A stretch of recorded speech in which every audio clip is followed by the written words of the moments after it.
저는 30이 되어서야 오로지 제 인생을 살게 된 30대 여성입니다.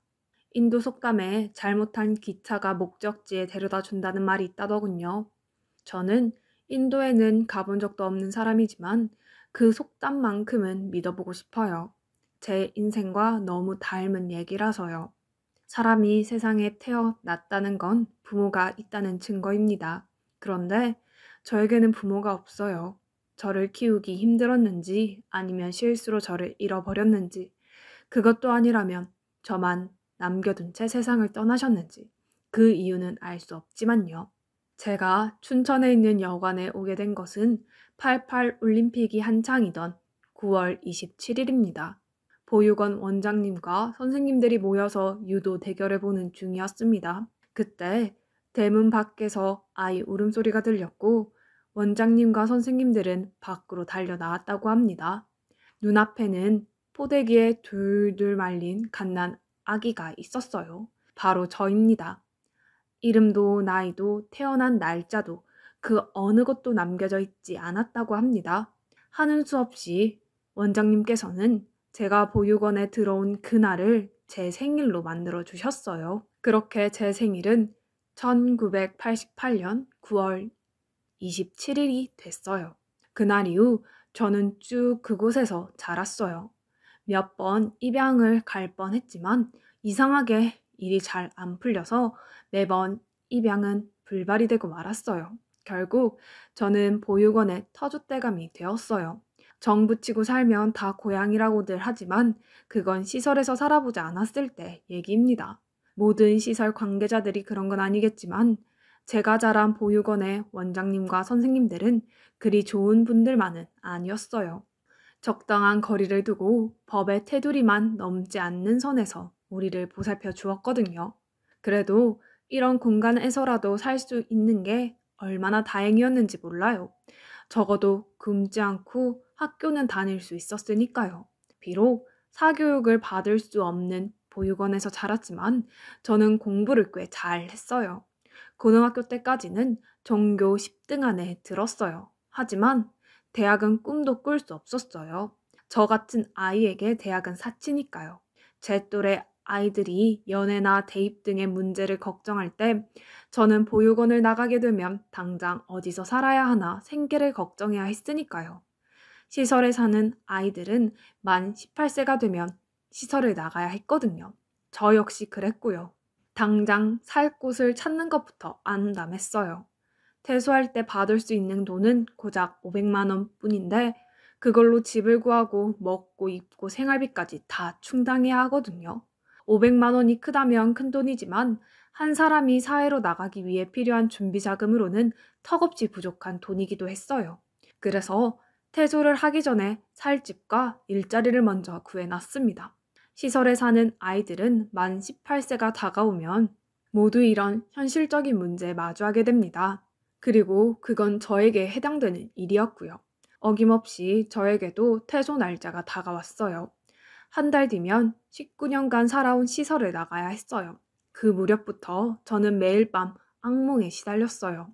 아직 살 곳과 직장을 구하지 못했거든요. 퇴소의 압박감은 엄청났어요. 밥맛도 없고 기운이 쭉 빠져서는 거의 시체처럼 하루하루를 보냈어요. 그런데 이런 제 고민을 하늘이 알았던 걸까요? 퇴소 2주 전 극적으로 살 곳이 정해졌어요. 보육원 실장님 덕분이었어요. 저희 보육원 출신인 수정 언니가 저를 받아주겠다고 한 것입니다. 수정 언니는 어렴풋이 얼굴이 기억나기는 하지만 저랑은 나이 차이도 많이 나고 그다지 친한 사이는 아니었어요. 같이 어울려 놀았던 기억이 없거든요. 하지만 선택의 여지는 없었습니다. 당장 나가서 살 곳이 필요했고 저를 받아주겠다는 사람은 수정 언니뿐이었으니까요. 그렇게 저는 고등학교 졸업식을 마치고 바로 수정 언니가 사는 안산으로 갔어요. 언니가 사는 집은 작은 부엌과 욕실이 딸린 복층 오피스텔이었는데 딱 봐도 한 사람 정도 살면 맞는 공간이었어요. 언니는 조금 넓은 1층을, 저는 매트리스와 앉은뱅이 책상 하나가 겨우 들어가는 2층을 쓰기로 했어요. 월세와 공과금 그리고 생활비는 반반 내는 조건이었고요. 솔직히 저한테는 이 정도도 감지덕지였어요. 가끔 언니 남자친구가 집으로 찾아오면 저는 자리를 피해 밖에서 서너 시간을 보내야 했어요. 알바 끝나고 땀에 쩔어서 집에 왔는데 언니 남친이 와 있으면 정말 짜증이 났습니다. 그래도 어떻게 해요? 얹혀 사는 주제에. 그때는 조용히 나와서 근처 찜질방으로 향했어요. 수면실에서 자고 있으면 몇 시간 뒤 들어오라는 문자가 왔습니다. 그제서야 저는 피곤한 몸을 이끌고 집으로 향했어요. 그래서 언니가 남친과 헤어졌다고 했을 때 정말 좋았어요. 이제 찜질방도 안녕이구나 했습니다. 그런데 안타깝게도 얼마 안 돼서 언니는 다른 남자를 사귀게 되었고 여전히 종종 찜질방을 이용해야 했어요. 당시 저는 오전에는 편의점에서 일을 하고 저녁에는 고깃집에서 알바를 하고 있었어요. 하루 두 탕을 뛰고 나면 몸은 힘들지만 월세 보증금이라도 모으려면 어쩔 수 없었어요. 같이 사는 수정 언니는 근처 골프장에서 캐디로 일을 합니다. 보니까 벌이가 꽤 괜찮은 것 같더라고요. 게다가 일 특성상 비가 오면 일 안 나가고 그렇게 집에서 쉬기도 하고요. 그래서 처음 언니 집에 들어올 때 저도 언니 따라 캐디를 배우고 싶다고 했습니다. 그랬더니 언니가 한사코 반대를 하더라고요. 혼자서 쉽게 돈 벌려고. 그러나 조금 서운했는데 알고 보니 그 반대였더라고요. 하루에 2만 부 이상 걸어야 할 정도로 힘든 일인데다 사람들 인식이 그리 좋지 않더라고요. 골프장은 주로 연세 있는 분들이 찾는데 어린 캐디들한테 반말은 기본, 함부로 대하거나 심지어 성추행을 하는 일도 다반사였고요. 언니가 한사코 반대했던 것도 이 때문이었어요. 이제 막 고등학교를 졸업한 아이한테 그런 일을 당하게 하고 싶지 않았대요. 수정 언니의 얘기를 들어보니 세상에 돈 버는 일 중 쉬운 일은 없다는 걸 알 수 있었어요. 그래서 저는 힘이 들더라도 부지런히 뛰어서 돈 버는 걸로 만족하기로 했어요. 아무튼 그렇게 2년 정도 수정 언니 집에서 같이 살다가 언니가 남친과 결혼을 하게 돼서 그 집을 나오게 됐어요. 이제 정말 혼자 세상에 버려진 것 같았습니다. 그동안 식당과 편의점, 전단지 알바 등등 각종 아르바이트를 하며 모았던 돈으로 보증금 300에 월 30짜리 원룸을 얻었어요.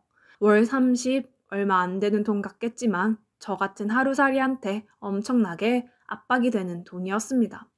밤낮으로 여러 군데 알바를 소화하느라 너무 힘들었지만 그래도 남에게 손 벌리지 않고 생계를 이어갈 수 있었고 적은 돈이지만 적금도 붓고 살 수 있었습니다. 제 인생에서 나름 행복했던 순간입니다.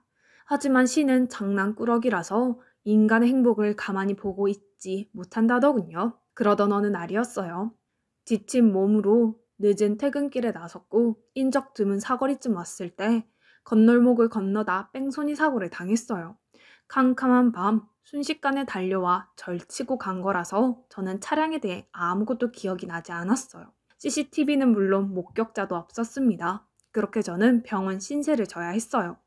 돌봐줄 사람도 나 대신 일을 처리해줄 사람도 없이 한 달여간 병원 신세를 지게 된 저는 그 후 엄청난 빚에 시달려야 했어요.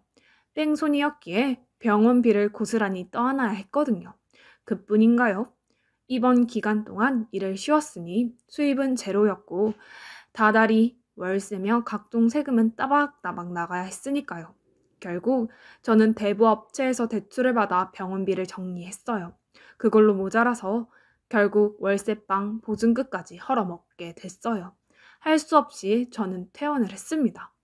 의사 선생님은 아직은 안 된다고 하셨지만 엄청난 대출이자와 월세, 그 밖에 생활비 압박에 어쩔 수 없었어요. 그렇게 저는 몸도 온전히 추스리기 전에 돈 때문에 다시 일을 시작해야 했어요. 밤마다 온몸이 부서지는 것 같은 고통이 몰려왔지만 참을 수밖에 없었어요.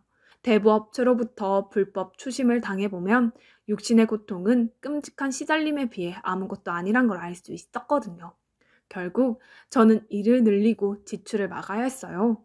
하지만 이미 제 생활에서 더 이상 줄일 수 있는 부분은 없었어요. 먹는 걸 줄이는 것밖에는 방법이 없었어요. 일하던 식당에서 먹는 점심밥은 제 유일한 끼니였어요. 식당 일이 바빠서 끼니를 거르게 되는 날은 하루 종일 굶어야 했고요. 편의점에 삼각김밥이라도 하나 사 먹고 싶었지만 그 정도 여유도 제게는 없었습니다. 요즘 같은 세상에 굶고 사는 사람이 어디 있겠냐 하지만 의외로 나와 같은 처지의 사람들이 꽤 있더라고요. 일을 하면서도 배불리 먹을 수 없다는 건 사람을 정말 초라하게 만들었어요. 그렇게 그해 겨울 제 인생은 끝도 없는 터라서 저는 매일 허덕이고 있었습니다. 그런 저를 구해준 건 식당 사장님의 친구분이었어요. 젊은 사람이 어떻게 그러고 살아? 아가씨, 그러지 말고 선 한번 볼래? 남자가 학벌도 좋고 인물도 좋고 이름만 대면 알만한 대기업 출신이고 게다가 돈이 엄청 많다니까 결혼만 하면 아가씨 평생 돈 걱정 안 하고 살게 될 거야. 솔직히 솔깃했지만 한편으로는 의심이 가기도 했어요. 그렇게 좋은 조건의 남자가 왜 저 같은 여자를 하지만 제 처지를 생각하면 그런 의심 따위는 문제가 아니었어요. 그래서 정말 제 빚도 다 갚아주시는 거죠. 그렇다니까 시어머니 자리도 얼마나 좋은지 아가씨 그 집에 며느리로만 들어가면 땡 잡은 거라니까. 결국 저는 사장님 친구분의 소개로 선자리에 나가기로 했어요. 약속 장소에 나가보니 남자는 먼저 와 있더군요. 나이는 40대 초반 정도 되어 보였는데 소개해준 아주머니 말대로 잘생긴 데다가 귀티가 난다고 할까요? 많이 배운 사람 같다고나 할까? 암튼 저와는 다른 세계 사람 같았어요. 그런데 이 자리가 불편한 건지 제가 마음에 안 드는 건지 남자는 어두운 표정으로 말없이 그저 앉아있을 뿐이었어요. 저는 어떻게든 남자에게 잘 보이려고 이런저런 얘기를 떠들었어요. 솔직히 제가 말을 하면서도 내가 지금 무슨 소리를 하는 건가 싶을 정도로 정신이 없었어요. 그때였습니다. 남자의 휠체어가 들어온 거였어요. 남자의 상대가 왜 나 같은 여자가 뽑혔는지 그 이유가 궁금했는데 바로 이것 때문이었습니다. 남자에게는 두 다리가 없었어요. 휠체어에 앉아 담요로 하반신을 덮고 있었지만 두 다리 부분이 비어있는 건 충분히 알아볼 수 있었거든요. 그러고 보니 제가 안으로 들어설 때도 남자는 자리에 앉아 있었기에 저는 남자가 앉아있는 의자가 휠체어였다는 걸 생각도 못했습니다. 황당한 표정을 읽은 남자는 그제서야 처음으로 입을 열었어요. 10년 전 사고로 두 다리를 잃었어요. 평생 일어설 수도 걸을 수도 없어요. 그쪽은 아직 나이도 어리고 앞으로 할 수 있는 일도 많을 텐데 왜 이런 자리에 나왔어요? 왜 나 같은 남자랑 결혼하려는 거냐고요? 지금이라도 거절하세요. 그리고 당신 인생 사세요. 그깟 돈 몇 푼에 하나뿐인 인생 헐값에 팔지 말고. 남자는 경멸에 찬 눈빛으로 저를 쏘아보며 말했어요. 그런 남자의 시선을 온전히 받으며 저는 얘기했습니다. 저는요, 지금 단돈 100원이라도 준다면 저를 팔고 싶은 심정이에요. 그깟 돈 몇 푼에 제 인생은 이미 복구할 수 없을 정도로 망가져 버렸으니까요. 오늘 이 자리에 왜 나왔냐고요? 살고 싶어서요. 이렇게라도 살고 싶어서요. 나도 모르게 눈물이 났어요. 도대체 나란 인간이 왜 태어나서 이러고 사는 걸까? 난생 처음 보는 남자 앞에서 그간 내가 살면서 노력했던 모든 것들을 부정당하면서 차라리 태어나지 않았더라면, 그랬다면 이런 꼴도 보이지 않았을 걸 하는 생각에 감정이 복받쳐서 눈물을 멈출 수 없었어요. 휠체어에 앉아있던 남자는 그런 나를 보자 아무 말 없이 고개를 숙이더군요. 한참 뒤 저는 결심을 굳혔어요. 이 결혼 하겠어요. 이 지옥 같은 생활을 벗어날 수 있다면 저는 이런 결혼 10번이고 20번이고 할 수 있어요. 그러니까 어차피 여자가 필요한 거라면 제가 할 수 있게 해주세요. 제발 부탁드려요. 그렇게 처음 보는 남자한테 결혼을 할 거라고 말을 하고 집으로 돌아갔어요. 그리고 다음날 시어머니한테 전화가 왔고 이후 모든 일은 일사천리로 진행되어 얼마 뒤 남자의 집으로 들어가 살게 됐어요. 그리고 그해 겨울 23살 나이에 19살 연상의 남자와 결혼을 했어요. 남편은 어머니와 단둘이 살고 있었는데 엄청나게 큰 저택에는 이를 도와주는 도우미 아주머니도 간병인도 없었어요. 동네 슈퍼 아주머니가 그러시는데 며느리 드린다고 얼마 전 모두 내보냈다고 하더군요. 결국 저는 이 집의 일꾼으로 들어온 셈이었어요. 밥하고 빨래하고 청소하고 크고 작은 집안일들을 정리하고 거기다 다리가 불편한 남편을 대신해서 그를 씻기고 그의 다리가 되어주는 것까지 모든 게 제 일이었어요. 시어머니는 사람들 앞에서 세상 둘도 없는 천사표 시어머니였지만 사람들이 돌아가고 나면 전혀 다른 사람으로 변했어요. 폭언은 기본이고 때에 따라서 폭력도 행사했어요. 하지만 자신의 아들 앞에서는 이런 모습은 온데간데 없이 좋은 시어머니로 변했어요.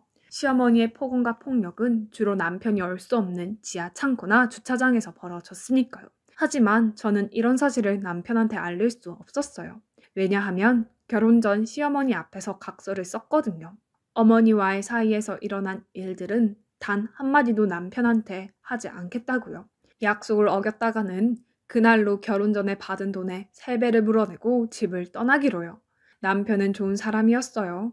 조용하고 늘 사색을 즐기는 사람이었어요. 책을 좋아해서 하루의 대부분을 서재에서 보내고는 했습니다. 처음에는 저랑 눈도 안 마주치는 사람이 언젠가부터는 제가 어머님 눈을 피해서 잠시라도 쉴 수 있도록 저를 데리고 외출을 하기도 했어요. 남편은 정말 따뜻한 사람이었습니다. 주로 미술관이나 한적한 호수 야외 카페에 가서 몇 시간씩 시간을 보내고 왔어요. 남편과 데이트를 즐기는 그 시간이 유일하게 어머님의 눈을 피할 수 있는 시간이었어요. 그러던 어느 날이었습니다. 원래 내 꿈은 미디어 아트 디렉터였어요. 제대하고 나서 유럽 배낭 여행을 떠났다가 독일 칼스루의 대학에서 열린 전시회를 보게 됐는데 심장이 두근거리더라고요. 그때 처음 영상 미디어에 관심이 생겼고 유학을 결심하게 됐어요. 갑자기 아버지가 돌아가시지 않았다면 아마 그 분야의 공부를 하러 유학을 떠났을 거예요. 아버지가 하시던 사업을 물려받아서 포기했지만요. 당신은 나처럼 포기하지 말아요. 하고 싶은 게 있으면 뭐든 얘기해요. 당신은 할 수 있어요. 내가 도와줄게요. 처음이었습니다. 누군가 나에게 포기하지 말라고 말해준 건 그날 이후 저는 남편의 서재에서 남편과 함께 책을 읽고 제가 하고 싶었던 일들에 대해 생각하는 시간을 가졌어요. 물론 어머님 눈을 피해서요. 그리고 드디어 제가 뭘 하고 싶은지 조금씩 윤곽이 잡혀가고 있었어요. 그런 데이트라면 데이트 같은 시간을 하루하루 보내면서 남편과 저도 어느 평범한 연인처럼 행복했습니다. 남편의 웃는 모습도 늘어가고 있었어요. 저는 그 웃는 모습이 정말 좋았어요. 어느 날 남편이 좋아하는 우렁 된장찌개 끓이려고 마트에 들려서 장을 보고 돌아왔는데 집 앞에 경찰차와 응급차가 있더라고요. 부모님, 무슨 일이래요? 저는 현관 앞에 하얗게 질린 채 서 있는 어머님을 보고 물었습니다. 어머님은 저를 보자 눈물만 뚝뚝 흘리더라고요. 잠시 뒤 하얀 천에 덮인 채 집안에서 들것에 실려 나오는 건 제 남편이었어요. 집에 강도가 들었고 시어머니는 밖으로 도망을 쳤지만 남편은 강도의 손에 죽음을 당한 것입니다. 하늘이 무너지는 것 같았어요. 내 인생의 유일한 내 편이었던 남편이 이렇게 허망하게 세상을 떠났다니 믿을 수가 없었습니다. 하지만 저에게 닥친 시련은 이게 끝이 아니었어요. 남편의 장례를 치르자마자 어머님이 저를 부르시더니 말씀하셨습니다. 남편도 줄 거 없는 집에 네가 있을 필요가 있겠니? 어차피 넌 네 남편 간병인이었는데 네가 할 일은 끝났으니까 그만 나가라. 참 유산을 받겠다는 야무진 꿈을 안 꾸는 게 좋아. 니들 혼인신고도 안 되어 있으니까. 알아들었으면 당장 짐 싸서 나가. 어머니 제발 이러지 마세요. 당장 나가라고 하시면 제가 어디로 가요? 지금까지 그랬던 것처럼 집안일이라도 돕고 살게 해주세요. 저는 어머님 바지 가랑이를 붙잡고 사정을 했어요. 하지만 어머님은 매정하게 저를 내쫓으셨습니다. 결국 저는 돈 한 푼 없이 집에서 쫓겨났어요. 제 수중에 있는 돈이라고는 그달 생활비에서 쓰고 남은 돈 100만 원 남짓이었습니다. 제가 보육원에서 나올 때보다도 적은 돈이었어요. 그렇게 저는 짐 가방을 들고 다시 찜질방을 전전하고는 했습니다. 그리고 한 달 뒤 저는 다시 집으로 돌아왔어요. 어떻게 된 거냐고요? 찜질방을 전전하던 어느 날 전화가 한 통 왔어요. 시아버님 때부터 남편의 일을 봐주시던 김 변호사님이었습니다. 남편이 유언장을 남겼다는 겁니다. 모든 재산을 사실혼 관계인 저에게 남긴다고요. 기적과 같은 일이었어요. 덕분에 저는 다시 집으로 들어가서 살게 됐고 저는 제가 당했던 것처럼 어머님을 집에서 내쫓아 버렸어요. 왜냐면 남편이 제게 남긴 편지를 통해서 알게 됐거든요. 어머님이 남편의 친어머니가 아니라는 사실을요. 시아버님의 비서였는데 어머님이 돌아가시자 아버님을 유혹해서 결혼을 했고 그렇게 이 집에 들어온 거였어요.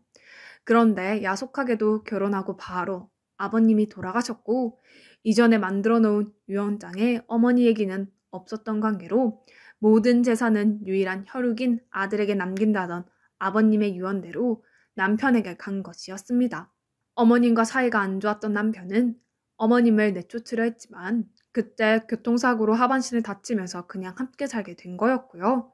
어머니한테는 제 남편이 눈에 가시였어요. 남편만 죽으면 그 재산이 다 자기 것이었으니까요. 그래서 길을 쓰고 결혼을 막아왔고 집안 어른들 때문에 그게 쉽지 않자 천의 고아인 저를 데려다가 며느리로 들이고 아들 병수 말에 집안일까지 부리며 살았던 겁니다. 솔직히 저 없을 때 집에 강도가 들었다는 것도 의심스럽지만 증거가 없으니 심증을만 가질 뿐이었어요. 다시 집에 들어가던 날 저는 어머님한테 처음으로 제 속에 있는 말들을 다 쏟아냈어요. 어머님, 이제 어쩌죠? 이 집에서 나갈 사람은 제가 아니라 어머님인 것 같은데요. 저랑 남편 혼인신고가 안 되어 있다고 남편 재산이 모두 어머님 차지인 줄 아시는 모양인데 제 남편 그리 허술한 사람 아닌 거 어머님도 아시잖아요. 김 변호사님한테 아직 연락 못 받으신 모양인데 이 집 그리고 남편 명의 부동산과 주식 그 밖에 은행 잔고들 모두 사실혼 관계인 제 앞으로 남긴다는 유언장을 남겼다고 하네요. 그런데요. 저는 어머님한테 당한 걸 이 정도로 끝내지 못하겠어요. 제 남편이 교통사고 당한 것도 그렇고 갑자기 강도손해 죽임을 당한 것도 그렇고 너무 의심스럽거든요. 솔직히 물증은 없어요. 그런데 심증은 가요. 저는 어머님이 제 남편을 죽인 것 같거든요. 그래서 이거 한 가지는 약속할게요. 저 죽을 때까지 어머님이 한 짓 밝힐 거예요. 그래서 어머님이 꼭 벌 받게 할 거라고요. 그러니까 절대로 죽지 마시고 제가 증거 잡을 때까지 구차하게라도 연명하고 계세요. 집에서 쫓겨난 어머님은 몇 날 며칠을 찾아와 집 앞에서 행패를 부렸고 저는 경찰에 어머님을 신고했어요. 결국 어머님은 접근 금지 명령을 받게 되었습니다. 저는 아직도 업체를 통해 남편의 죽음에 대한 진실을 밝히려고 노력 중이에요. 아직은 뚜렷한 물증이 없지만 언젠가는 밝혀질 거라고 믿고 있어요. 그리고 대학 진학을 준비하고 있어요. 사회복지과에 들어가서 공부를 해보려고요. 궁극적으로는 사회복지사가 되어서 저처럼 어려운 친구들을 돕고 싶거든요. 비록 저는 잘못된 기차를 타고 운 좋게 목적지에 도착했지만 그게 흔한 일은 아니잖아요. 제 인생은 제 잘못도 아닌데 태어날 때부터 잘못된 것처럼 살았어요. 그래서 저와 비슷한 처지의 친구들만큼은 제대로 기차를 타고 목적지에 도착할 수 있도록 돕고 싶어요. 그래서 인생의 가장 어두운 시기에 제게 찾아와 제가 인생을 찾을 수 있도록 도와준 남편처럼 저도 누군가에게 도움이 되고 싶으니까요. 지금까지 제 사연을 들어주셔서 감사드리고요. 여러분도 꿈 잃지 마시고 오늘도 견디며 꿋꿋이 살자고요.